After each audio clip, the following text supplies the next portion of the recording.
Okay, so in the last video we learned that our brains and bodies are wired to have a strong, loud reaction to perceived danger, the fight, flight, freeze response, but they're also wired to return to a sense of safety when the danger has been faced and resolved.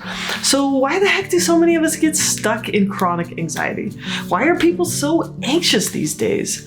It's because people aren't closing the loop on their anxiety. They're getting stuck in chronic states of anxiety and immobilization because they're able to perceive a lot of danger without taking action on it. And humans are just really good at avoidance. So in this video, we'll explore the subtle ways you sneakily increase your anxiety by avoiding it.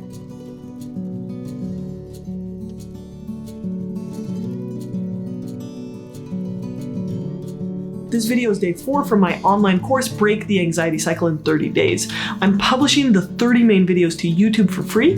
If you want all the bonus resources, workbook, and extra videos and Q&As with me, check out the link in the description. Okay, so in the last video, we learned all about the anxiety cycle. Your default mode is safety. If you perceive a threat, you have a fear response, and then you face it or resolve it, and your body has a natural ability to shake it off and return to a sense of safety. But when we perceive something as dangerous and then we avoid it, our brain adapts by upregulating our anxiety. It makes us more anxious. But here's the thing, we humans are uniquely just really good at two things: thinking of danger, imagining danger, and avoidance. We have the incredible ability to envision threats that aren't happening, like worrying if we have enough money for retirement or imagining people rejecting us. And this can help us prevent problems down the road, but it does keep us in the fear response in the present moment. And the second thing that we're really good at is using complex and contrived ways to escape discomfort. We're smart enough to know how to suppress our emotions. We can distract ourselves, procrastinate, find creative ways to avoid people or places that bother us. We can make excuses, justify ourselves, and just hide from our fears in general. But while avoidance brings us short-term relief, it increases anxiety in the long run because we aren't closing that loop and returning to a sense of safety, restoring that sense of safety. So, what keeps us anxious? Running from our feelings, avoiding our problems, and immobilization, not taking any action. So anxiety isn't quite the same as a hot fear response. It's much more of a cold, frozen dread response. On the polyvagal ladder, it hovers somewhere between that fight, flight, freeze response, that activation response, and the shutdown response. Okay, so let's do some examples of how you make yourself more anxious. So let's say that you had a panic attack in a public place. For some unknown reason, you're at the supermarket and you got overwhelmed with anxiety. You thought everyone was staring at you and thinking that you're crazy and that they're judging you, and you never want to feel that way again. So you stop going to the supermarket. Initially, you feel some relief. You just order in your groceries, no big deal. But remember how the brain works? When we avoid something and survive, it upregulates our anxiety. So pretty soon you start to feel anxious about driving around town. What if you get a flat tire and you panic, right? That makes you feel anxious and you don't like that feeling. You want to avoid it. So you stop driving. Then you feel a lot of relief, right? Now you don't have to worry about that. And you can still walk places. You just can't go to a lot of places that you once enjoyed. But at least you don't feel so much anxiety. Except for now you start to worry about walking around, about leaving your house. So you stop going anywhere without someone to go with you. Pretty soon you aren't leaving the house at all. Now, initially, this feels safer, right? You feel a sense of relief. But pretty soon you just start to feel anxious about everything. When the mailman comes or the phone rings, you jump. Every little sound seems amplified. Every time you avoid something and don't die, your brain learns, phew, I could have died. I'm going to make my human more anxious so that they avoid that thing in the future. And the cycle of anxiety just spirals, right? Avoidance makes your anxiety louder. Now, to be fair, it's actually harder than ever for humans to close their fear loops. So let's explore a few ways that modern humans get stuck in immobilization and anxiety.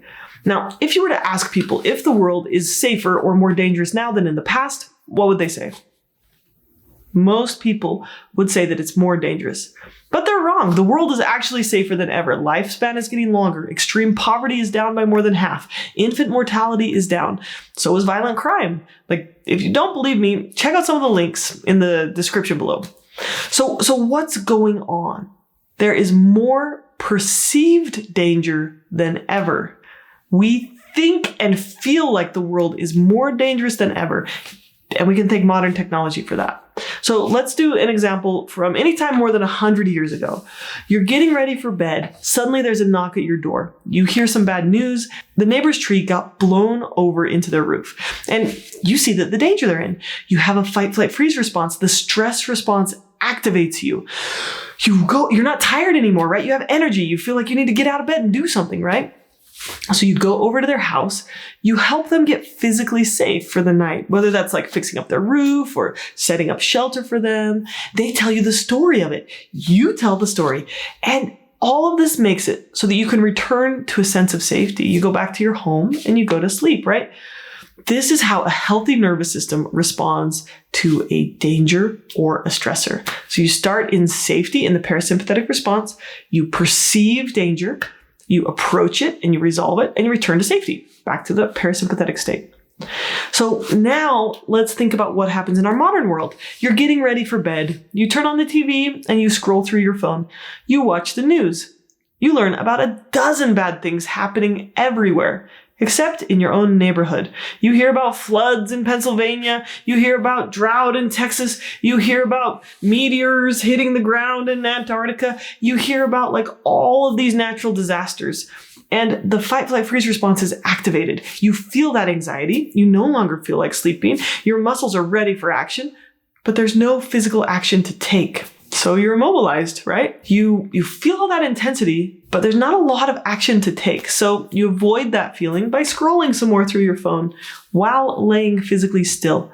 The anxiety loop is never closed, and you're just distracting yourself from it. You're just avoiding it. We get stuck in mounting anxiety when we perceive a threat, we don't face it, we avoid it. It's like coming across a rock in the road, and instead of moving it out of the way, we put it into our backpack and carry it around.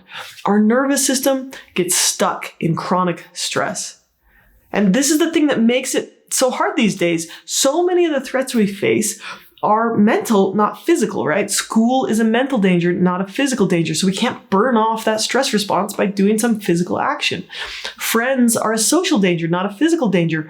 Work for many is a cognitive or social challenge, not a physical task to be accomplished. So it's harder than ever to close the loop on a task because many of our tasks aren't physical. Now, it was different for our ancestors. Our ancestors might have worried about not having enough food, so that's the perceived danger. So they'd walk outside, physical action, right? And they'd farm or they'd hunt. They could physically approach a threat and resolve it. Now, we face the challenges of modern work in emails and drama with our coworkers. There are less physical opportunities to solve problems for many people.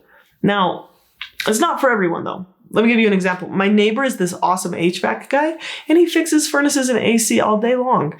The other day he told me, I love my job because I get to help people solve problems every day, right? He shows up to a house, there's a physical problem, my AC isn't working. He tinkers, he moves things, he fixes stuff, he solves things, he tests things, he gets it solved physically, right? But many of us don't get that opportunity, and the emotional problem loop gets stuck open. And I worry about kids too, like growing up kids, right? Kids grow up now with much more focus on academic development. So that part of their brain that has the ability to conceptualize future problems and danger gets like super strengthened. Like if we think of that as a muscle, but they don't get as many opportunities to solve physical tasks. So physical work and physical play helps kids develop the other parts of their brains that help them solve problems and resolve emotions. So our modern society is harder than ever for people to manage their anxiety because there's more opportunities for avoidance, less opportunities to solve physical tasks. And I think this is one of the reasons why people love watching other people make stuff, fix things, and even just clean or mow lawns. Like they find it so satisfying because it's like getting to close that loop, at least in surrogate. Okay, so let's talk about solutions for a minute. I mean, obviously, the rest of this course goes into a lot more detail about how we solve this problem. But there are 3 things you can do to get out of that anxiety cycle. So the first one is you got to learn how your nervous system works and how to soothe it, right? And we've been talking about this as we've explored the anxiety cycle. The second thing I would say is limit your exposure to media, but especially news media, right? And anything toxic that's on social media. I just would say be very intentional about when, what, and where you watch. Now, I guess technically I'm a social media influencer, and the way I handle that is I have deleted social media off of my phone because I want to be able to choose when I engage with it and not. So I engage with it on my computer. The other thing I would say about social media is, add in good news, which is perceived safety. Think about news is the news channels know that they make money when they grab your attention. And the way to grab your attention is taking advantage of your brain's risk aversion channel. That's the part of your brain that's basically like, I want to be very careful about anything risky. So I'm going to pay attention to anything that's potentially dangerous. So we're more likely to click on a news story that's like, oh my gosh, something awful happened. Than, hey, guess what? Good things happened today, or nothing bad happened in Provo today, right? Like that's the boringest story ever. So news channels take advantage of your brain that way. So you need to be intentional, add in good news, and tailor your feed to include the positive out there. You don't want to decrease your viewpoints or your perspectives, just get stuck in an echo chamber, but you do want to add in positive sources. And the other thing is you can learn how to take action on news. So whenever a story bothers you, you could, clarify, is this something I can act on or something I need to accept? You could write letters, you could advocate, you could pray for people, you could ask how you could create change on that issue in your own circle. And just finding ways to be a little bit more active to the news stories can help you break that immobilization anxiety cycle. Okay, number 3, I would say, is do more physical tasks. So it's very satisfying to complete projects in a physical way. And if a lot of your tasks are mental or digital, like you could physically check off to-do lists, right? So you make a big to-do list that when you're done, you get to check it off. Or you could create physical reminders of your accomplishment or physical reminders that you are safe right now. I also would just say, let kids play outside, do dangerous stuff intentionally, solve physical problems, build stuff, fix stuff, right? And when you make a mistake or when you have a problem or when other people make a mistake, help them physically resolve it. Okay, so that's the first reason why we're anxious, our ability to perceive and imagine danger when we're actually safe. And later in this course, we're going to dive into how we can decrease perceived danger and help our minds send a message to our nervous systems that we are safe right now. So that's all of week 2 is what we're going to be talking about there. And the second reason why humans can be so anxious in general, but people are especially anxious right now, is because avoidance is always at hand, literally. Like anytime a big emotion comes up, you can immediately distract yourself by looking at your phone. So imagine what it does when every time your toddler throws a fit, if they don't get the color plate they want at dinner, and instead of talking it through with them and solving the problem and teaching them how to handle a big emotion like disappointment, you just hand them a phone with a kid show playing, right? It's so comfortable. It's so easy. It feels so relieving. And that toddler and that parent never learn to solve emotional problems. We just put them on hold. We put another rock in that backpack. And then later we wonder, why do we feel so anxious all the time? We all just have so many opportunities to avoid our feelings. Every time you distract yourself from what you're feeling, you send a message to your brain that that feeling is dangerous, that you can't deal with it. And what does your brain do with stuff that it thinks is dangerous? It makes anxiety louder around that thing. So we all just have so many opportunities to distract ourselves. So let's talk about some more examples of avoidance. You've got a big test coming up at school. Every time you think about it, you get a little queasy. How is that a perceived threat? Well, it impacts your grades, which impacts your ability to graduate and get a job, which impacts your ability to buy food.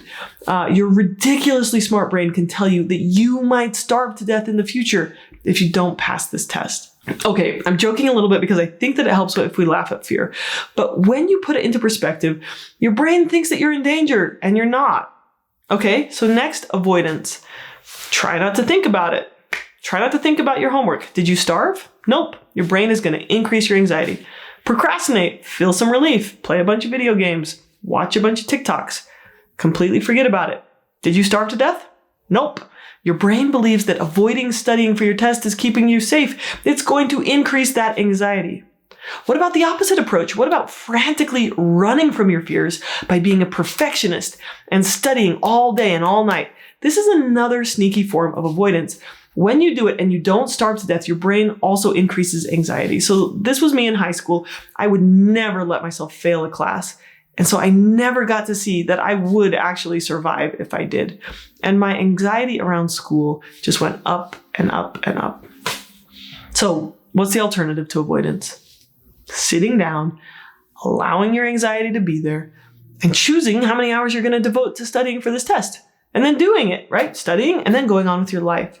We're going to touch more on this in the next video, but sitting with your feelings and choosing your actions, stopping running, is the most sure way to show your brain that you are safe enough and that you can handle this. You can handle this feeling. Okay, let's try a harder one. You've got a really big project at work. It's really important, but it's also really difficult. It stretches you to the limits. So how do you deal with this? You avoid the problem by distracting yourself. You gossip about your boss. You engage in a bunch of drama with the other coworkers. You use humor. Sometimes you fear that you aren't capable, and that's a pretty uncomfortable feeling, but you avoid that feeling by blaming your boss for being a jerk and reminding yourself how perfect you are. Maybe you daydream of escaping by quitting your job and moving to Thailand. And when you have a great idea and your boss just challenges you to back it up with some evidence, you just run away inside. You shut down your emotions. You try not to care. You try to numb yourself off. And can you see how each of these sneaky defense mechanisms is an attempt to avoid your initial feelings of anxiety, of a lack of safety? The situation here isn't straightforward, right? Relationships are complicated, but we can learn to problem solve without chronically escaping to avoidance. Because every time we avoid a problem, we make our anxiety louder. Okay, let's do one more. Let's say you've got a painful history of abuse. You've got intense memories of a traumatic childhood. You have these painful feelings of unworthiness. Maybe you get flashbacks of fear, or you get overwhelmed by intense sadness. Or every time a memory comes up of your mom screaming at you, you feel intense anxiety. And in the past, when you were a child, that feeling of anxiety meant that you were in danger. And anytime there's a little conflict in the present, whether, the restaurant gets your meal wrong or you and your husband disagree about parenting, you get super anxious. You're terrified of that feeling because in the past, that feeling of anxiety indicated something was wrong. So let's look at another way you might avoid that feeling. How do you deal with that feeling or cope with that feeling? Let's say you use pleasure seeking, right? You love to shop. You love the thrill of finding a great deal, despite how it impacts your credit card. When you're stressed, you run from it with some Ben & Jerry's. Maybe you've gotten into the habit of drinking every night, but now that's kind of messing up your sleep, messing up your health or your relationships. The more you run from your feelings, the worse you feel. And your brain starts to believe that these memories are too painful to face. So it actually increases your anxiety around them. You feel panicky now. You fear these memories will destroy you. But in truth, you can face them. When you sit down with a therapist and you tell them the things you've never told anyone, and she doesn't judge you, and you don't die either, suddenly your amygdala starts to recategorize these memories. Maybe you can face them. Maybe the memories hurt, but they won't harm you. The more work you do, the more confident you become at feeling your feelings. Now, I know these examples are oversimplified, but I hope you can see in yourself how these sneaky patterns of avoidance keep you trapped in cycles of anxiety. So now you know what's keeping you anxious. You're constantly exposed to perceived threats. You feel like you're in danger, but you're likely engaging in these chronic patterns of avoidance, even or especially these really subtle patterns of avoidance. So let's explore the role avoidance plays in your life. What function does it serve for you? I want you to use the workbook to explore a bunch of, really impressive and brilliant ways that you avoid your triggers. What are your go-to ways to avoid things? I've got a lot of sheets in the back for you to explore this question, because when we understand how you're avoiding things, we can really unlock the key to the antidote to avoidance, and that's going to decrease your anxiety over time. So this video is day 4 of my Break the Anxiety Cycle in 30-Day online course. If you'd like to access the workbook and live Q&As and dive deeply into what you're doing that increases your anxiety, please check it out. The link is in the description, or you can find it at my website, therapyinanutshell.com.